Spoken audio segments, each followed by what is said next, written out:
नमस्कार साथीहरू, स्वागत छ तपाईहरूलाई आशा अर्बिट वर्ल्डमा। आज हामी सुनाउने छौं एक यस्तो कथा जसले हामीलाई जीवनको ठूलो शिक्षा दिन्छ। नेपालको एउटा सानो गाउँमा एक मेहनती युवती बस्थिन्। उनी साधारण जीवन बिताउँथिन्, तर उनको मनमा ठूलो सपना थियो। हरेक बिहान उनी खेतमा काम गर्थिन्, घरको जिम्मेवारी पनि सम्हाल्थिन्।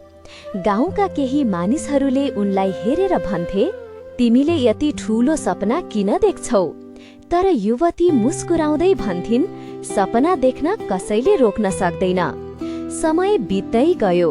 उनको मेहनत र धैर्यले एक दिन उनको सपना साँचो भयो। त्यो दिन सबैले बुझ्न सके, मेहनत र विश्वासले सानो गाउँबाट पनि ठूलो सफलता आउन सक्छ। सन्देश: सपना सानो वा ठूलो हुँदैन, मेहनत गर्ने हिम्मत चाहिन्छ। यो कथाले हामीलाई सिकाउँछ कि जीवनमा आउने कठिनाइहरू पनि कहिलेकाहीँ राम्रोको संकेत हुन सक्छ।